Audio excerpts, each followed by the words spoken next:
Bismillahirrahmanirrahim. Maliki yaumiddin. Iyyaka na'budu wa iyyaka nasta'in. Ihdinas siratal mustaqim. Alaihim waladdallin. Amin. Astaghfirullahal-azim li wa li walidayya wa li ashabil huquqil wajibati alayya wa li jami'il muslimin wal muslimat wal mu'minin wal mu'minat al-ahya'i minhum wal amwat. Astaghfirullahal azim ولوالدي ولأصحاب الحقوق الواجبة علي ولجميع المسلمين والمسلمات والمؤمنين والمؤمنات الأحياء منهم والأموات. أستغفر الله العظيم لي ولوالدي ولأصحاب الحقوق الواجبة علي ولجميع المسلمين والمسلمات والمؤمنين والمؤمنات الأحياء منهم والأموات. فيا أيها الراجون منه شفاعة صلوا عليه وسلموا تسليما. اللهم صل وسلم وبارك عليه. ويا أيها المشتاقون إلى رؤية جماله صلوا عليه وسلموا تسليما. اللهم صل وسلم وبارك عليه. من يطلب وصاله يقظة ومناما صلوا عليه وسلموا تسليما.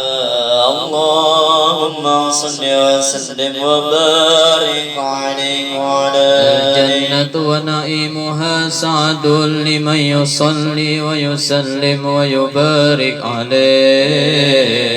اللهم صل وسلم وبارك عليه وعلى رب صل على محمد أشرف بدر في الكون أشرف. يا رب صل على محمد يا رب صل عليه وسلم. يا رب صل على محمد أكرم داء يدعو إلى الحق. يا رب صل على محمد يا رب صل عليه وسلم.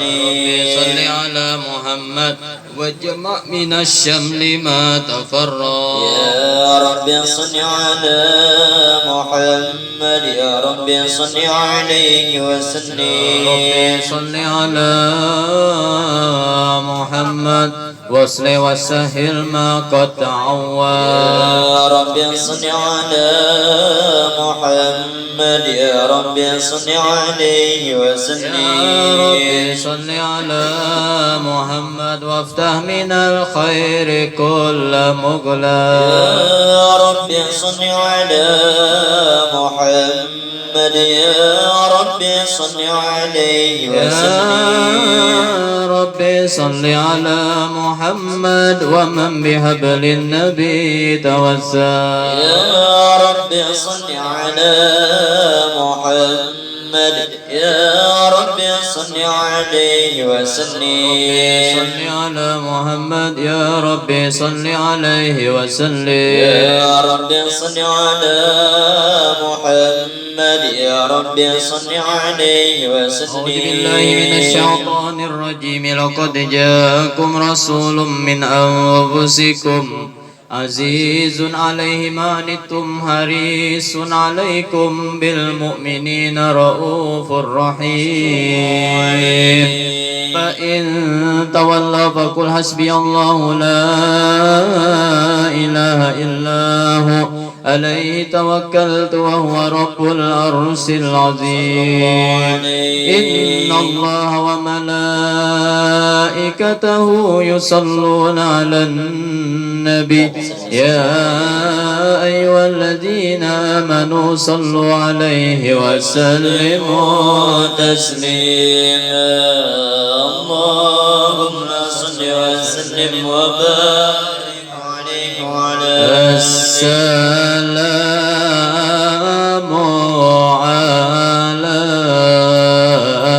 عليك لا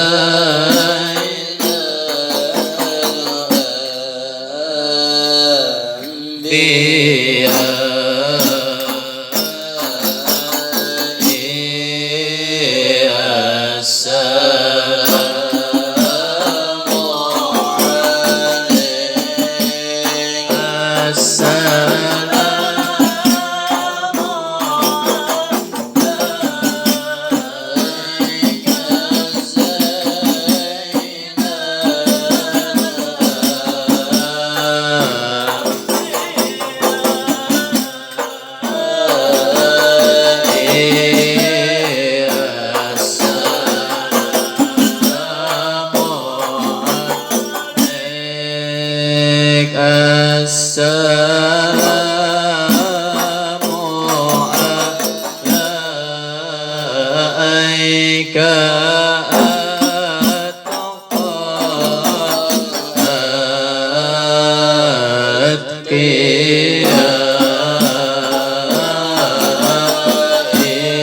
بسم الله الرحمن الرحيم. الحمد لله القوي سلطانه، الواضح برهانه، المبسوط في الوجود كرمه وإحسانه. تعالى مجده وعظم شانه، خلق الخلق لحكمة وطوى عليها علمه، فبسط لهم من فائد المنة ما جرت به في أقداره الكسمة، فأرسل إليه مشرب خلقه وأجل عبيده رحمة. تعلقت إرادته الأزلية بخلق هذا الأبد المحبوب، فانتشرت آثار شرفه في عوالم الشهادة والغيوب. وما أجل هذا المن الذي تكرر به المنان، وما أعظم هذا الفضل الذي برز من حضرة الإحسان صورة كاملة ظهرت في هيكل محمود، فتعطرت بوجودها أكناف الوجود، وطرزت برد الأوانم بدراز التكريم. اللهم صل وسلم على الصلاة والتسليم على سيدنا ونبينا محمد الرؤوف الرحيم. اللهم صل وسلم وبارك عليه وعلى آله. تجلى الحق في عالم قدسه الواسع تجليا قدر انتشار فضله في القريب والشاسع، فله الحمد الذي لا تنحصر أفراده بتعداد، ولا يمل تقراره بكثرة ترداد، حيث أبرز من عالم الإمكان صورة هذا الإنسان ليتشرف بوجوده الثقلان وتنتشر أسراره في الأكوان. فما من سر اتصل به قلب منيب إلا من سوابق فضل الله على هذا الحبيب صلى الله عليه. يا لقلب سروره قد توالى بحبيب أما الأنام نوالا جل من شرف الوجود بنور ومر الكون بهجة وجمالا.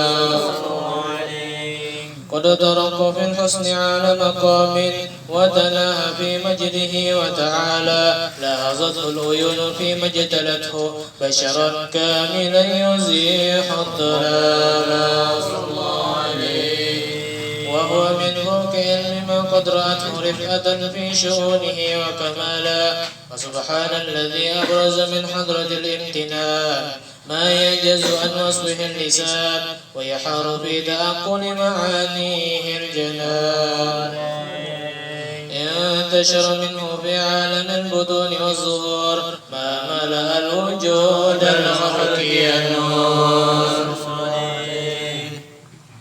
فتبارك الله من إله كريم بشرتنا آياته في الذكر الحكيم ببشارة لقد جاءكم رسول من أنفسكم عزيز عليه ما عنتم حريص عليكم بالمؤمنين رؤوف رحيم.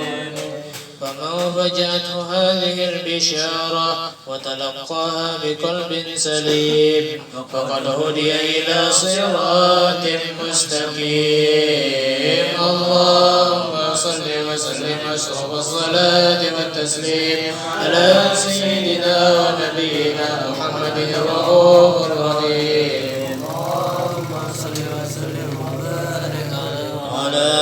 وأشهد أن لا إله إلا الله وحده لا شريك له شهادة تعرف بها اللسان عما تضمنه الجنان من التصديق بها والإذعان. تثبت بها في الصدور من الإيمان قواعد وتلوح على أهل اليقين من سر ذلك الإذعان والتصديق شواهد صلى الله عليه وآله. وأشهد أن سيدنا محمدا العبد الصادق في قوله وفعله والمبلغ عن الله ما أمره بتبليغه لخلقه من فرده ونفله.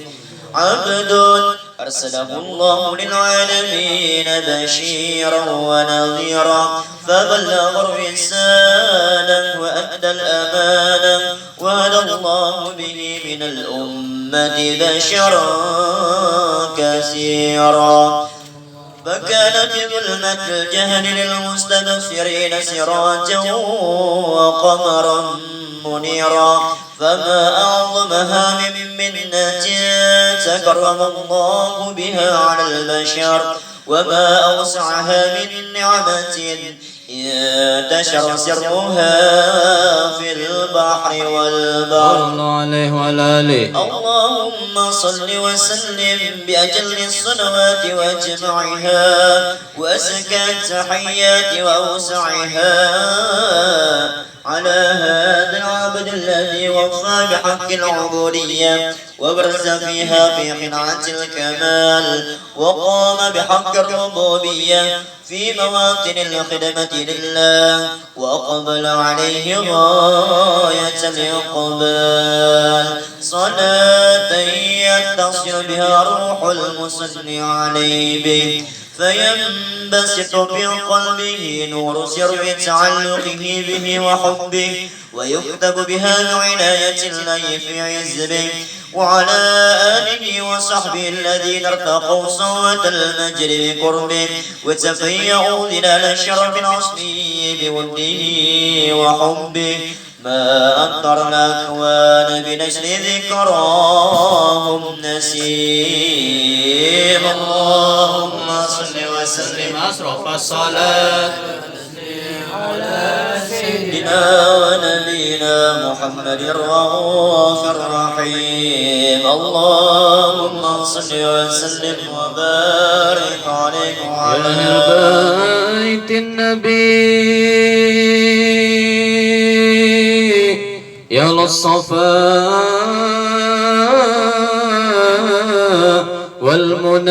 والمناجاة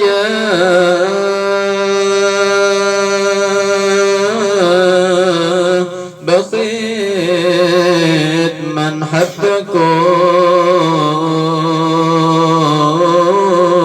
حبكم يغفر بما قد تمنى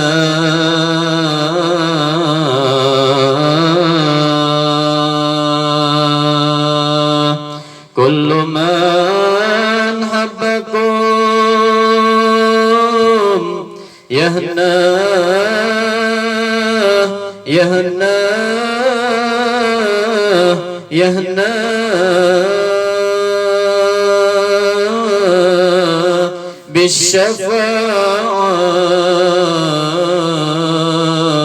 بالشفاعة من المختار في أملك يا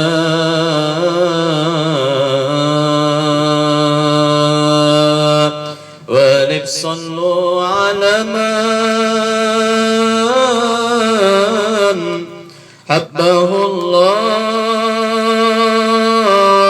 وسمى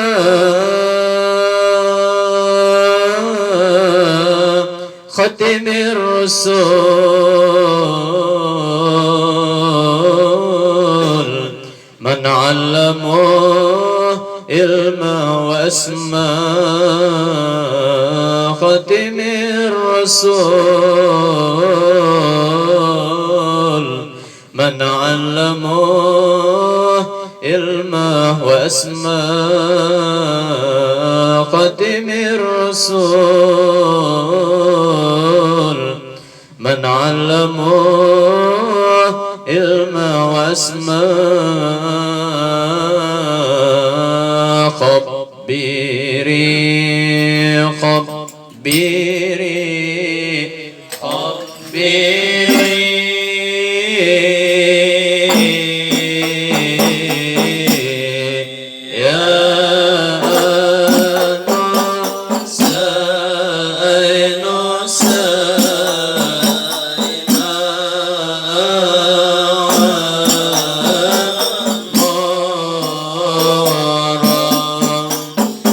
شفيع الهدى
فتحت به هذه الدرة المكنونة والجوهرة المصونة، والكون كله يصبح ويمشي في السرور والابتهاج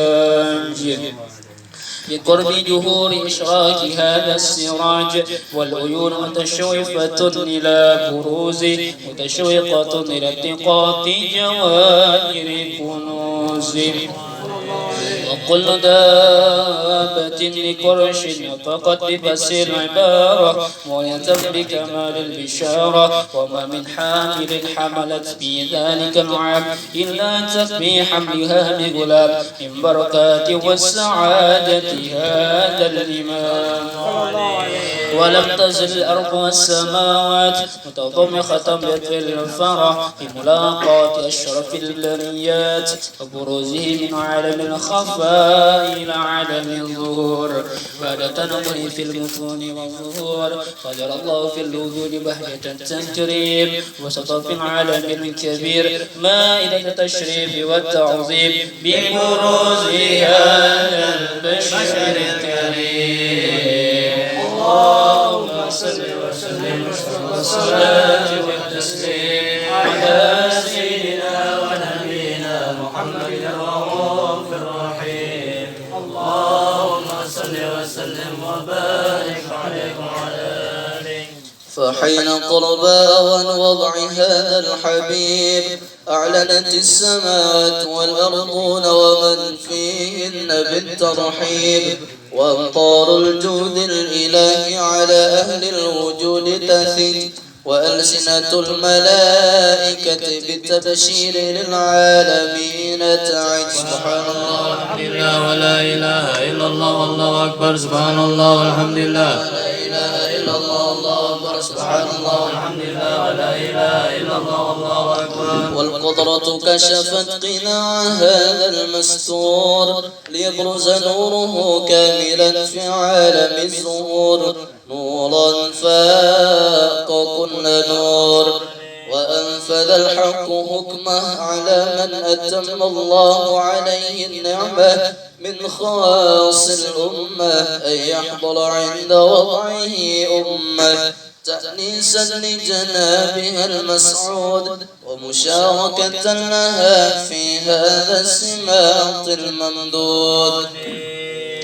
فحضرت بتوفيق الله سيدة مريم وسيدة آسيا ومعهما من الحور العين من قسم الله له من الشرف بالقسمة الوافية.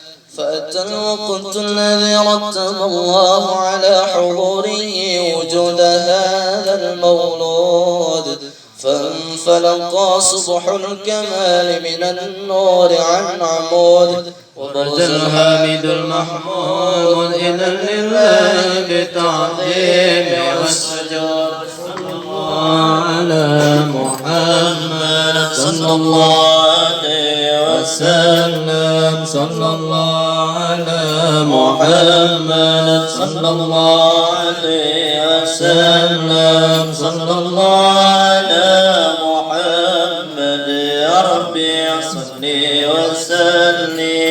يا النبي سلام عليك يا رسول سلام عليك يا حبيب سلام عليك صلاة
وسلم وبارك عليه وعلى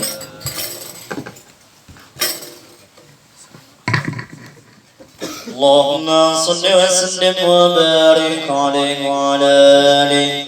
ولقد اتصف صلى الله عليه وسلم من محاسن الأخلاق بما تليق كتابته بطون الأوراق. كان حبيبنا صلى الله عليه وسلم أحسن الناس خلقا وخلقا وأولهم إلى مكارم الأخلاق سبقا وأوساهم بالمؤمنين حلما ورفقا برا رؤوفا لا يقول ولا يفعل إلا معروفا له الخلق السهل واللفظ المحتوي على المعنى الجزم إذا دعاه المسكين أجابه إجابة مؤجلة وهو الأب الشفيق الرحيم باليتيم والأرملة وله مع سهولة أخلاقه الهيبة القوية التي ترتعد منها فرائس الأقوياء من البرية ومن نصر طيبه تعطرت الطرق والمنازل وبعرض ذكره تطيبت المجالس والمحافل فهو صلى الله عليه وسلم جامع الصفات الكمالية والمنفرد في خلقه وخلقه بأشرف خصوصية فما من خلق في البرية محمود إلا وهو متلقى عن زين الوجود. أجملت في وصف الحبيب وشانه وله العلا في مجده ومكانه أوصاف عز قد تعالى مجدها أخذت على نجم السهى بعنانه وقد انبسط القلم في تدوين ما فله العلم من وقائع مولد النبي الكريم وحكاية ما أكرم الله به هذا العبد المكرم من التكريم والتعظيم والخلق العظيم. فحسن مني أن أمسك عنة الأقلام في هذا المقام وأقرأ السلام على سيد الأنام. السلام عليك أيها النبي ورحمة الله وبركاته. السلام عليك أيها النبي ورحمة الله وبركاته. السلام عليك أيها النبي ورحمة الله وبركاته. وبذلك يحسن الختم كما يحسن التقديم فعليه أفضل الصلاة والتسليم. اللهم صل وسلم على سيدنا ونبينا محمد الرؤوف الرحيم. اللهم صل وسلم وبارك عليه وعلى آله. ما أشكو غرامي يا نور الوجود وأنادي يا اتهامي يا عديد الجود.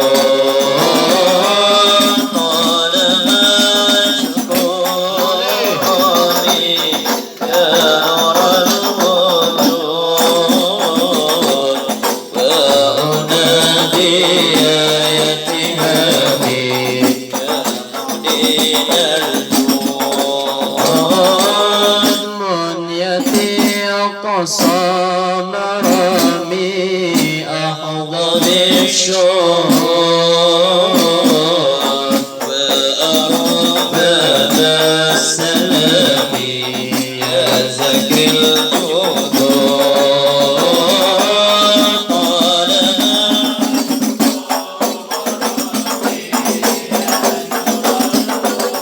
الله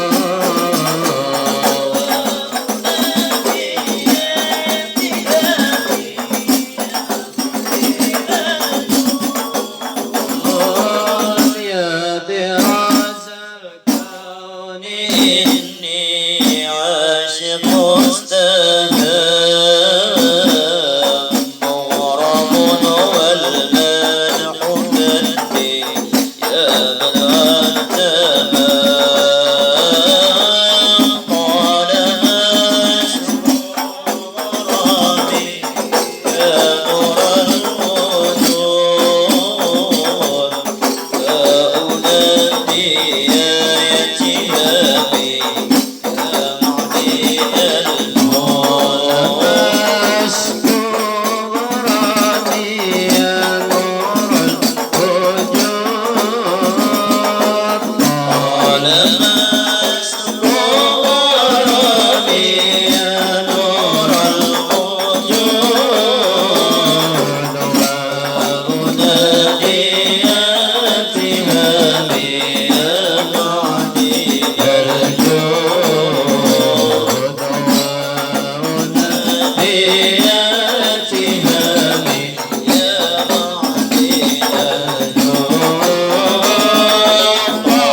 آمين يا الله يا رب العالمين. بسم الله الرحمن الرحيم. الحمد لله رب العالمين. اللهم صل وسلم وبارك على سيدنا محمد النبي الأمي وعلى آله وصحبه وسلم. ولما نزل فكر من درار الأوصاف المحمدية عبودا توجهت إلى الله متوسلا بسيدي وحبيبي محمد صلى الله عليه وسلم يجعل سعي بي مشكورا وفعلي بي مهمودا ويكتب عملي بالأعمال المقبولا وتوجهي بالتوجهات الخالصة والصلات الموصولة. اللهم يا من إليه تتوجه الآمال فتعود زابرة وعلى باب عزتي تهد الرهان فتغشاه منه الفيوضات الغامرة. نتوجه إليك بأشرف الوسائل لديك سيد المرسلين عبدك الصادق الأمين سيدنا محمد الذي أمد رسالة العالمين أن تصلي وتسلم على تلك الذات الكاملة مستودع أمانتك وحفي سرك وحامل راية دعوتك الشاملة الأمير الأكبر المحبوب المحبوب لك والمخصص بالشرف الآخر في كل موطن من مواطن القرب والمزار قاسم إمدادك بعبادك وساقي كؤوس إرشاد ذكر أهل بلادك سيد الكونين واشرف الثقلين المحبوب الخالص المخصوص منك بأجل الخصائص اللهم صل وسلم عليه وعلى آله وصحبه وأهل حضرتك الكرام من أحبابه اللهم إنا نقدم إليك جاه هذا النبي الكريم ونتوسل إليك بشرف مقامه العظيم أن تلاحظنا في حركاتنا وسكناتنا بعين عنايتك وأن تحفظنا بجميع أطوارنا وتقلباتنا بجميع رعايتك وحصين وقايتك وأن تبلغنا من شرف القرب إليك وإلى هذا الحبيب غاية أملنا وتتقبل منا ما تركنا فيه من نياتنا وأعمالنا وتجعلنا بحضرة هذا الحبيب من الحاضرين وفي طرائق اتباعه من السالكين ولحقك وحقه من المؤدين ولعهدك من الحافظين اللهم إنا لنا طمعا في رحمتك الخاصة فلا تهرمنا وزنونا جميلة هي وسيلتنا إليك فلا تخيبنا آمنا بك وبرسولك وما جاء به من الدين وتوجهنا به إليك مستشفعين أن تقابل المذنب منا بالغفران أن تقابل المذنب منا بالغفران أن تقابل المذنب منا والمسيء بالإحسان والسائل بما سأل والمؤمل بما أمل وأن تجعلنا ممن نصر هذا الحبيب ووازره وواله وزاره وأم بركته وشريف بجدي أولادنا ووالدينا وأهل قتلنا ووالدينا وجميع المسلمين والمسلمات والمؤمنين والمؤمنات في جميع الجهات وأدم راية الدين القويم في جميع الأقصار منشورة ومعالم الإسلام والإيمان بأهلها معمورة معنى وسورة واكشف اللهم كربة المكروبين وقض دين المدينين واغفر للمسلمين وتقبل توبة التائبين وانشر رحمتك على عبادك المؤمنين أجمعين واقف شر المعتدين والظالمين وابسط العدل بولاة الحق في جميع النواحي والأقطار وأيد بتأييد من عندك ونصر على المعاندين من المنافقين والكفار واجعلنا يا ربي بالرزق الحسين من جميع البلايا واجعلنا يا ربي بالرزق الحسين من جميع البلايا واجعلنا يا ربي بالرزق الحسين من جميع البلايا وفي الغرز المكين من الظلم والخطايا وأدمنا في العمل بطاعتك ووصلك في خدمتك قائمين وإذا توفيتنا فتوفنا مسلمين مؤمنين واغفر لنا منك بخير أجمعين وصل وسلم على هذا الحبيب المحبوب للأجسام والأرواح والقلوب وعلى آله وصحبه ومن إليه منسوب وآخر دعوانا أن الحمد لله رب العالمين سبحان ربك رب العزة عما يصفون وسلام على المرسلين والحمد لله رب العالمين. كلام ربي cahaya ilahi wahai Allah Rabbi jaga guru kami lapar dosa yang harapkan cinta wasilah yang mulia darimu Syekhana man ana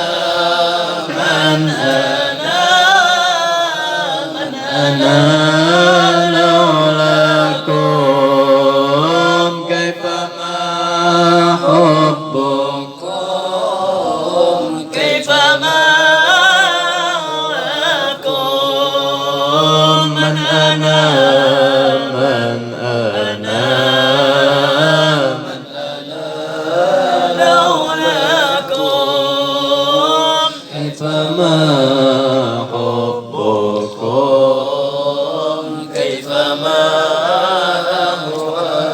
أنا من أنا من أنا لولاكم كيفما حبكم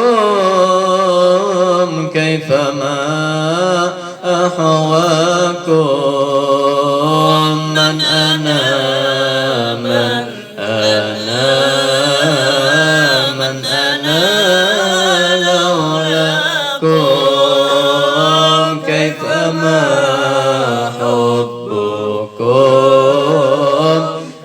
ما هواكم من أنا من أنا من أنا لولاكم كيفما حبكم كيفما هواكم من أنا من أنا من أنا لولاكم كيفما حبكم كيفما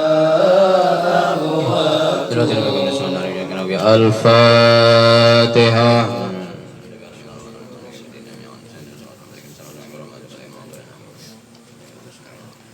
Subhanaka la ilma lana illa ma 'allamtana innaka antal alimul hakim. La hawla wa la quwwata illa billahil azim. Qala al-mu'allif rahimahullahu ta'ala wa nafa'ana bihi bi ulumihi fid dharain amin. Halaman 33. Masalah membahas dulu sholat fadilah sholat jamaah itu. Kitabnya Daratun Nasir.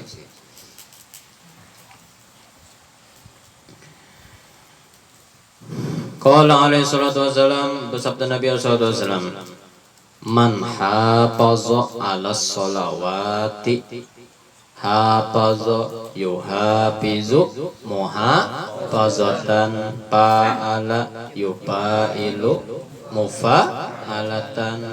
Di antara fungsi wajan fa'ala apa? Lil mutawa'ah. Pathan ke satahuban. Oh ya. Dasar lain rubuul wali ini. Rubuul itu nisful wali yang baju biru itu nisful wali. Baju janda nisful wali. Malah lain pada orang supaya dia sholat kamera. Insyaallah.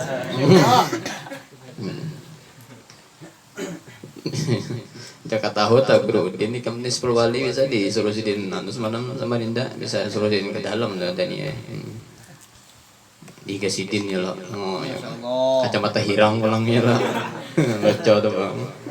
Siapa memelihara atau sholat 5 waktu? Alhamdulillah lah si Redo, bisa juga mana saya bertiga.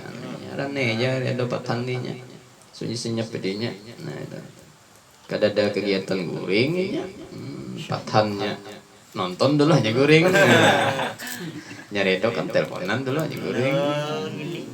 Galau jar sate pathan nano sekali memajang foto 2 guru Udin ada diputusi biniannya jar apa mbak pacaran siapa suruh pacaran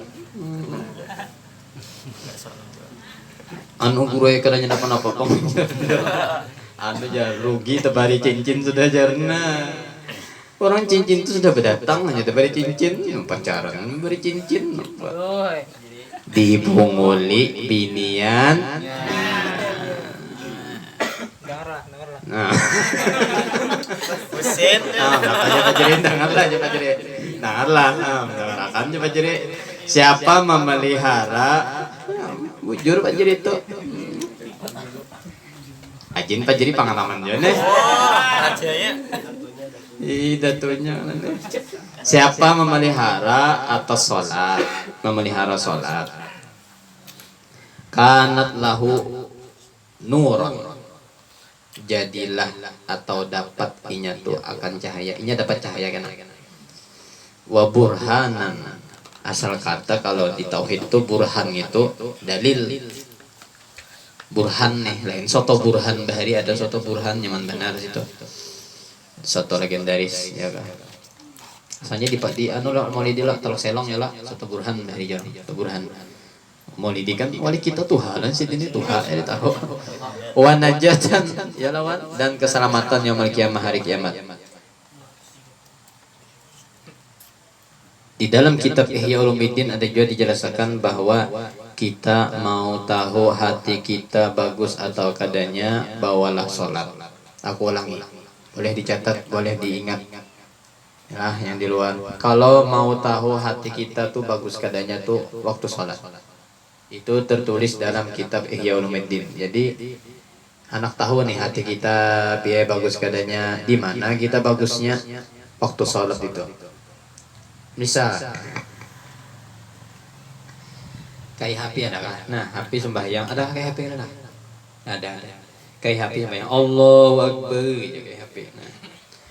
Kalau inya mahaya di sini nah, kepikiran aja yang si inisialnya M, nah pabisannya A, nah aku pada hijagian maulida, nah ya kan pikiran, nah di perjalanan dua maulida kepikiran.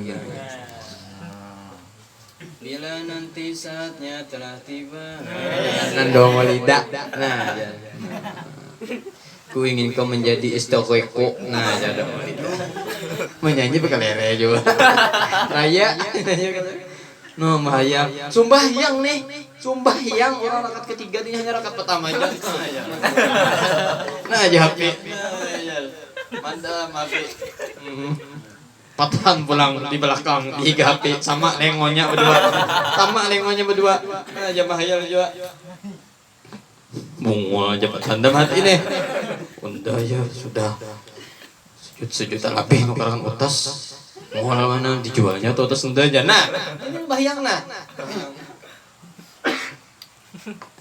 Kalau ikam di sini mahayalnya, berarti dosa ikam tuh banyak di sini. Kamu kenapa? Yang banget ini mahayal berpikir, ini mahayal nampar orang, ini mahayal main bola. Ini mahayal, nah, keempat-empatnya.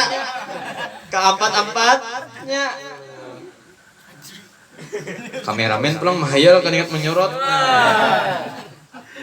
Nah aja keempat-empatnya dihayalinya. Wah ya, emasnya gitu iya. Pekerojot di bawah nih, mahayal. Ini kan udah lanjut. Ini kasih sembahyang nih. Nah itu di Ihya Ulumuddin tuh kalau salah juz 3 tuh. Jadi kalau mau tahu baik keadaannya hati kita, sholat itu. Sholat itu tolak ukur benar dua kita menghadap Allah Subhanahu wa taala. Makanya ada juga dalam kitab lain halaman 182 kalau salah. Dijelaskan bahwa tatkala seorang mukmin, aku sikat saja gini lah, kita sholat itu pada setan itu memberak supaya mewaswasi alladzi yuwaswisu fi sudurin nas, supaya mewaswasi kita sholat sembahyang. Itu tadi hanya sembahyang patan, hanya Allahu Akbar. Nah sudah mulai setan membuat halusinasi genjutsu. Nah itu habis kisah sudah. Yang mana nonton Naruto-nya. Nah itu kisahnya. Jadi sholat itu hati-hati kita. Jadi biasakanlah ikam rencaki sholat pondokannya. Nah, apalagi yang antara wajib apa? Mazhab Hanafi kah witir itu wajib. Nah, yalah mazhab Hanafi juga yalah witir itu wajib. Jadi sholat witir kan dikatakan sembahyang belajar. Serokatnya boleh, ada juga mengatakan boleh cuman kada baik. Kebanyakan orang 3 rakaat, 2 rakaat salam, hanya 1 rakaat habisan tuh witir. Belajar sembahyang witir. Kada tahu apa-apa sembahyang, kada tahu di sembahyang lalu. Nah itu. Jadi mazhab Hanafi lah yang mewajibkan witir supaya jangan ada hilaf antara imam, maka sholatlah witir. Nyaman aja juga tuh sembahyang witir itu. Kenapa ada 3 rakaat gitu ya lah. Supaya Isa taikam langsung sembahyang witir pondokannya 3 rakaat. Apalagi anak gawian kayak wali maulidi sembahyang Isa dulu hanya sembahyang sunat taubah, hanya sembahyang hajat, hanya sembahyang Isyraq malam. Oh, Isyraq jam 7:30 malah dia. Malah lain mah orang hanya sembahyang tasbih. Bercucur air mata. Yang bini di belakang berdua jam imam. Ganas. Ganas barangnya. Yang bini di belakang juga mamong. Oh, ada bertahala lo. Sembahyang berdua. Ya Allah, ya Rahman, ya Rahim, ya Mulidi. Segala nikmat karunia yang telah kau beri pada hamba berupa dua istri yang solehah. Isi ikung lagi lah. Itu sih tandongnya membicarakan. Karena apa kan masalah pas nikah dua lagi ya lah. Wali harus 10-in kan apa juga. Pakai kagak bensin. Nah, ya, jadi kagak bensinnya bisa bini pulang. Kada gampangannya mah. Berdoa pada tiga mata mengaling-aling begitu itu bangunnya. Mendoakan nih. Mendoakan anak bini, mendoakan muslimin dan muslimat. Ada gampangan oleh kita. Tuntung sembahyang hajat, sembahyang witir penutup. Hanya Arsidin baca dalail Rabbana ya. Maka kadang-kadang lagi wali itu baca dalail milak-milaknya dulu. Kadang-kadang lagi milak ya. Habis baca dalail. Apa marah aja. Masyaallah. Sebelum tidur, bangun tidur 2 ayam. Picus dulu jalan. Asik merasa maya. Picus dulu ding picus dulu. Maya sudah mengatakan picus. Siapa buat harapan wanita mudahan kana binano mudahan kana binano. Halo yang bini itu harus yang bini itu sakti katanya. Paham ya kan? Kayak main Mahabharata sang kuniknya paham atur irama permainan. Nah itu ya kan. Pokoknya enggak aja katanya ada anu juga katanya pemusuhan dalam apa ujar ya kan. Padahal ini kalau wali berataan nih tawakalnya Masya Allah yang dimana mereka kalau ngangkat tangan tuh kabul malaikat minum berataan. Jadi membaca dalail hadang dulu adang doa di dalam anak baca Quran dulu. Ya 10 juz lah. Sampai tetap kuring mulai aja ini bebungul ini dua laki. Sampai tetap kuring mulai aja. 10 juz lah dengan A'udzu billahi minasyaitonir rajim. Suara sidin ya Allah. Bismillahirrahmanirrahim. Allah ya Toyib menyilik. Toyib 3 menyilik. Allah. Gagal Toyib mana menyilik 2 papan. Apa kameranya Rito. Sekarang bagiannya melihat warga ya pegang ke sana. Jabatan nyata aja 2 kali ronde jabatan. Aja Toyib sekali gini lemah itu ya. Sekarang dapatnya bacaan Al-Quran karena jadi mintik kedua gitu langsung taubatan nasuha yang bini suara siapa tuh abahnya anu bener ya dia politik jinku bener ya dia tempatnya jin ke kawanan jinku bener ya apa bisa jin yang oh ya ada bapak hari ini sayanglah karena papa pandai ini sambil anu mata tuh kepajam aja maram padahal guring nih bini saking kolernya menyakiti hati laki oh masya Allah papa aja pengen baca aja kayaknya sudah agak tuh kaulan aja jangan deh. Dapat aja bagaya. Apa ini gitu? Nah, patannya jorok pikiran. Bajirina, gimana? Jadi membaca pulang ke ayat tafakkur. Ya, aku mengkol dan panang mau kata apa sih panjang nih. Kisah tafakkur ada yang dibaca di Quran dah. Wa yatafakkaruna fi khalqis samawati wal ardi rabbana ma khalaqta hadza batilan subhanak. Masya Allah, ngaran wali-wali itu 1 ayat tuh mah ayat tuh bang 10 juz kayak apa? Apa aja berapa itu tonton nggak tahu. Tapi kalau masih jindo, Fajriyah rasa orang 5 jam sidin 15 menit aja. Karomah ya Ahmad Maulid. Gampangan nyawa karomahnya. Wali rasa tuh lain mas kumpulan Sidin itu gak tahu dia apa-apa. Sidin kan memujang. Harus kawin. Sidin memujang lain urusan pulang. Oh, ini perempatan PLM Sidin karo deh. Haram. Sorongan. Empat nah. Salah juga. Wa man lam yuhafiz 'alaiha lam takun lahu nuran wa burhanan wa najatan. Tabiinul maharim. Qala Rasulullah asyratu nafarin 10 golongan. Yalah mengenai la yaqbalullaha salatahum yang Allah taala karena menerima akan salat mereka 10 golongan itu. Sedikit lagi lah.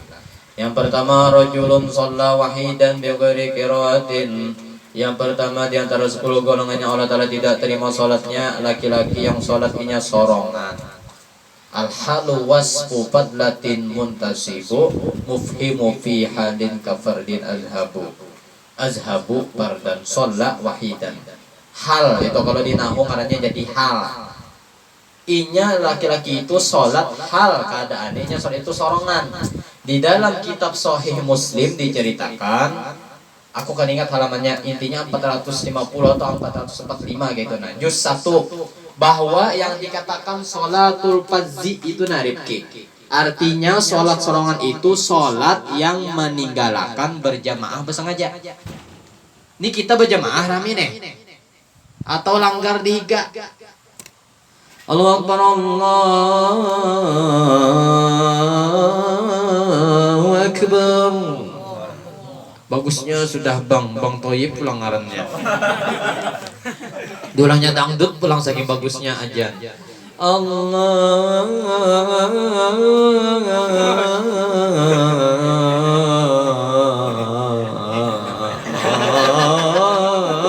Akbar.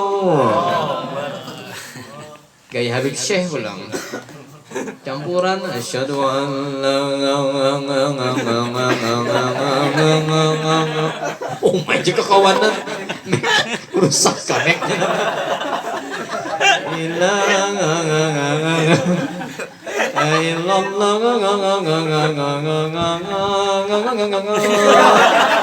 apa gitu banget lebay bandar gitu ngaran mendengar suara toyib hati para gadis-gadis terbangun. Playboy bang, buaya bang, ada gampangan. Terbangunan hati para gadis-gadis. Akang toyib bang ya nih. Kasih kita, kadang-kadang kasih. Itu masya Allah mereka gimana pahala ibadah, mana pahalanya waktu mengetuk hati orang-orang yang sedang tidur lupa dengan Allah Subhanahu Wa Taala. Ngaran wali rasat gitu, saya kan imamnya wali rasat, jadi wali sidin ku hanya tutung baca ku aja menutup. Allahumma arhamna bi Qur'an. Berdoa sidin tuh, coba wali rasat. Siapa pungul menempang gitu aja.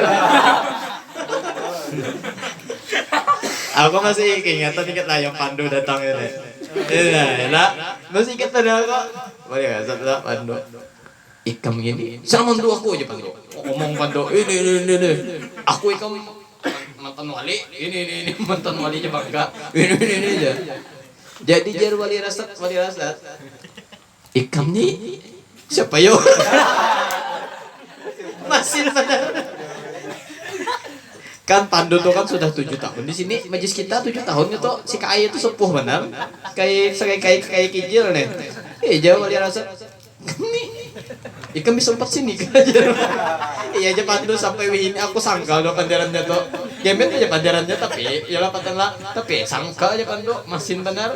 Karbat akar. Kalau bahasa Taib itu bala luai aku temandam na eta. Kada begemet benar. Lalu sangkal lah ya kada bunyi lagi. Nah ya kan. Dikit. Wa rajulun yusolli sholat wahidan bi ghairi qiraatin kada qiraat ulang. Wah, sekali dilanggar, bajri gaya mana bacaan? Rahmanirrahim. Alhamdulillahirabbil alamin arrahmanirrahim. Kayak ajar ulang deh bacaannya. Maliki yaumiddin. Ihdinas siratal mustaqim. Saking kokoyawan salah baca. Guru, kalau orang membaca go itu ngarannya kan ada tersalah dalam bacaan itu di fikih kan. Apa hukumnya guru? Kalau inya asli orang Arab dan inya memang kebiasaannya membaca qogho kayak para habaib tarim dah gitulah, itu dimaafkan. Tetapi kalau orang Arab-Araban, maksudnya mulai Indonesia ke tarim 2 tahun aja laganya gaya tarim, itu kada boleh. Paham kah kada kah? Ini hati-hati nih, banyak bener nih orang nih.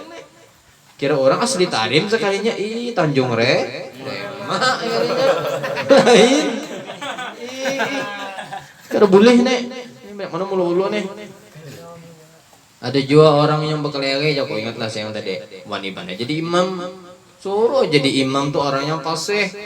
Kayak Kang Toyib no, suaranya kurang napa merdu, atau Dek Rijal ke adingnya Nida kurang napa. Dek Rijal kamu lalu bilang, ini sebelum baca tuh bedehem dulu. Membuang anu dahak dulu. Ibak pimaman dahaknya aja.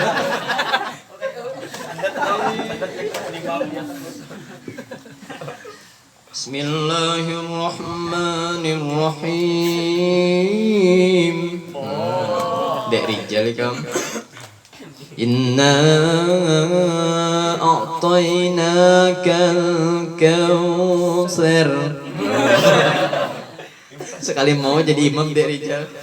Oh, abut guru siapa aja abu yang itu imamnya dilanggar. Sebelum membacanya ya. Ya betul. Enggak bedehem gitu. Bingungan orang apa jurang Asma. Iya Asma. Kumat pulang Asma. Iya, kan ingat di jurang Anida obatnya. Ini kisahnya jadi atuh jalan kena. Kenanya sudah kamu ya ganal sedikit lah kena. Ganal sedikit lah. Paham ya lah. Ulun boleh kampih nyamat kan bahang apa aja nih dah. Kakasih aja. Nah, pintar kok. Pintar itu jalan, kakasih aja boleh kamu nyampaikan. Tapi kan ikam sudah kok anggap adik sendiri. Sakit. Mau pulang miniannya ya. Hendak ulun jadi jawabnya aja pengen kadang nerima lu betajun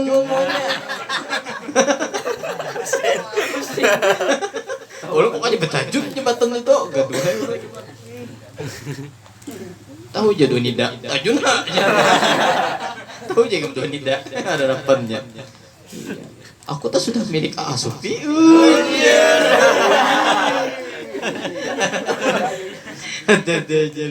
Kisah percintaan anak muda. Ada yang bungul benar, jangan hikam seperti ini. Kan kita sambung lah masalahnya. 10 golongan nih. Satu golongan nih kita baca dari satu golongan lagi. Warajulun dan laki-laki yusolli sembahyang inya tetapi wala yuaddi zakatahu. Laki-laki ini sholat inya tetapi kadang menunaikan zakatnya. Ini kalau inya sudah sampai nisab zakat. Baik itu zakatnya berupa apa jarang tuh model tanam-tanaman, model apa tuh buah-buahan, bos buah nih atau bani, atau zakat masalah dagang, berdagang emas, buarung. Nah itu kan intinya kan kebanyakannya ada yang setahun, itu kan masalah orang itu mahir masalah zakat itu. Nah atau orang yang berdagang tadi, nah ya kah? Napa 2,5% 40 juta penghasilan berarti 2,5% patane 1 juta 400 juta berarti zakatnya 10 juta. Simpel aja lah. Kalau bahari aja napa nisfu dinar kah? Itu. Separuh di dinar zakatnya. 1 dinar itu kurang lebih ada yang mengartikan 4 gram lebih. Nisfu dinar berarti 2 gram. Pas saya lo. Nah itu takut di situ yang mahir masalah zakat soalnya rumit. Ada juga yang rumit lagi selain masalah zakat apa ya? Masalah talak. Masalah talak, kalau seorang laki-laki secara terang-terangan emosi mentalak bininya itu kada jatuh. Kalau secara emosi hamna, jadi aman di slow aja naleh, slow aja. Kebanyakan kita kan gak tahu masalah hukum ini. Aja aku jatuh nih, astagfirullah. Ceraikan saja aku mas. Aku gak sanggup lagi sama kamu. Aku Toyib, aku gak sanggup lagi sama kamu. Kamu terlalu buaya kan. Kenapa aja Toyib nyatanya udah manusia buaya?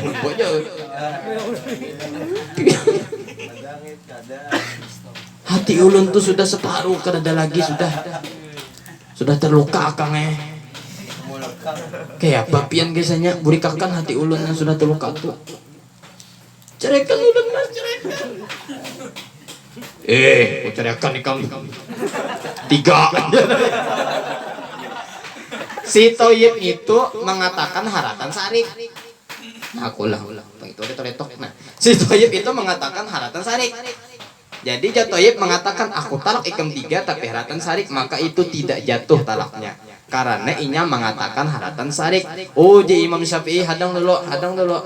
Imam Syafi'i hadang dulu. Kalau inya berdasarkan sarik itu karena mabuk, itu kada jatuh. Tapi kalau karena kada mabuk, nah itu ada perbedaan imam. Cuman semua ittifaq haratan sarik itu kada jatuh. Kamu kada. Ini kesian orang nih, gara-gara nonton dosiar, lakinya emosi, menjatuhkan talak, dikira jatuh, padahal kada. Ada lagi yang lebih hebat lagi, kita kan undang-undang kawin bersurat lah, surat nikah. Surat nikah, kayak lagu payung teduh juga tah. Nah, surat nikah. Nah, itu lebih sulit lagi sebenarnya itu. Walaupun ribuan kali lakian yang menalak, ternyata ya loh keputusannya kan ada di mahkamah, di hakim ya loh. Nah itu di hakim itu kena nyuruh pakai saksi. Ayo sekarang kamu talak bini hanya soh. Yang loconya wih ini babinian kada suka dua lakian lah, kada suka dua lakian sambil berjalan ya. Binian nih kada suka dua lakian, dicari-carinya panas supaya lakian sarik. Bininya nih bungul aja atau belujur, dikira talak sarik tuh jatuh. Padahal kada jatuh. Apalagi pakai surat negara bang lah. Ini hati-hati nih lah, kita jangan salah paham masalah talak ini rumit, sulit. Itu takutnya bagian pengadilannya mahir lah, mahir masalah perkawinan dah. Nah itu takutnya sih Den. Nah jadi bilang itu, karena ketujuh rupiah jadi lakiannya bangsat yang ini aja, dan talaknya aja. Kehimungan nilai bidannya, kehimungan nilai. Asik ya. Kawin pulang dejar, biniannya tahu itu belum jatuh. Yang loconya lagi sudah kada diadoakannya kan ngarannya kan apa hulu kan ngarannya. Yalah kita mengadoakan lain huluknya hijau tuh lain. Di sana kerasat gitu. Nah, diadoakannya ke hakim kan baru jatuh aja hakim. Talaklah bini kamu. Jatuh. Itu nale jadi aman ya negara kita nih aman aja. Ini nale banyak salah paham dulu. Ya haratan sarik talaknya jatuh dikira jatuh nale padahal kada jatuh na. Nah ini bahaya nenek. Hanya talak kayak itu langsungnya mencari laki-laki pulang. Beda aja belum. Nah dibungul batu ini. Ucun nah. Kenapa yo? Itu marasnya karena kada tahu hukum agama. Itu kan aja masalahnya. Nah itu. Jadi sangat rugi benar orang yang kada tahu di hukum agama. Mandi wajib taikam pendokannya pahabisan nah. Abang bihimat juang. Bihimat jua coli, bihimat jua. Hanyar mandi misalnya si Aldi atau Nispul Wali si Dani, hanyar mandi wajib. Tungtung nonton film 2,5 jam. Panas HP sudah. Biasa aja. Jabatan 2,5 jam tuh nginiku aja Patan sampai subuh. Boleh jam 8 sampai subuh, kada keluaran kamar Patan. Sekalinya mandi si Pathan ini itu bisa jibatullah ta'ala tuntung kada kurang lebih 3-4-5 menit keluar pulang Pathannya.